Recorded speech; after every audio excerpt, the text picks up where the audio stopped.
and welcome to our programme. Parliament today celebrates a major event, the signing of the Charter of Fundamental Rights of the European Union. The EPP-ED Group played a pioneering role in promoting the Charter and is organising a special event inviting all its members to sign the document. This is a symbolic act underlining the main message: the EPP-ED Group for a Europe of values. In a couple of hours, the European Parliament will debate and officially approve the Charter of Fundamental Rights.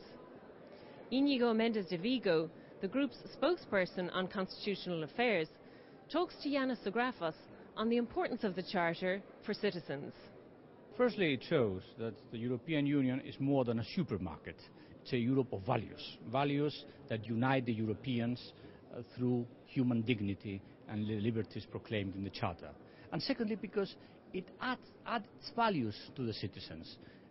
When the Charter is in force, the citizens know that every single legislation coming from the European Union will have to take account of the rights and the liberties proclaimed in the Charter. But why the European citizens should care about it? Of course, and they should be very positive about it. I do say that the Charter is in the genius of the European Union and also in the genius of the citizens.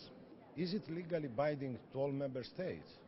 It will be legally binding when the Treaty of Lisbon comes into force, with an exception, a derogation for the United Kingdom on a very peculiar situation of the common law system.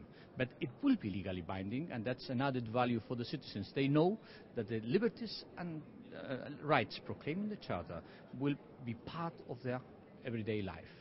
Apart from the UK, is there another member state which will not apply the Charter, or it will have some exceptions?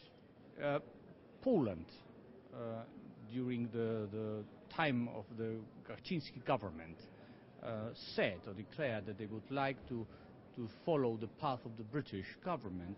Now we have to see if the new government will be in favor of the legal force of the Charter also in their country and to the courts of justice. I do believe that if you are out of the Charter, if you get an exception, you make of your citizens a second-rate citizens.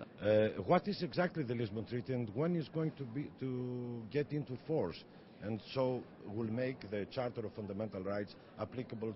The political compromise of all member states is that the Lisbon Treaty comes into force in the year 2009. So in the year 2009, as the Charter is a part of the Lisbon Treaty, it will be binding for every member state and for the institutions of the European Union. The EPP Group organizes a special event today for a symbolic signing of the treaty here just behind you. But what was the role that the EPP Group has played in promoting the Charter? Well, we believe in the EPP that the European Union is more than a market. It is a political union. And a political union has to be enshrined in values, in principles. We believe in a Europe of values, as it shows in this budget I wear today. And we are going today, because we are debating in the plenary of the European Parliament, a resolution concerning the Charter, giving green light to the President of the European Parliament, our friend Hans-Gert Pöttering, to sign it in the next plenary in Strasbourg. We are going to sign, which is a kind of solemn proclamation, a second time of the Charter, of the values the EPP believes in. We were at the beginning of this process. Roman Herzog was the president of the convention, and we've been following all this process. Now we get what we wanted. We wanted the Charter to be legally binding. There it is. It's a very good day for Europe and for the EPP. This programme was brought to you by the press service of the EPP-ED Group, the largest political group in the European Parliament. See you again soon.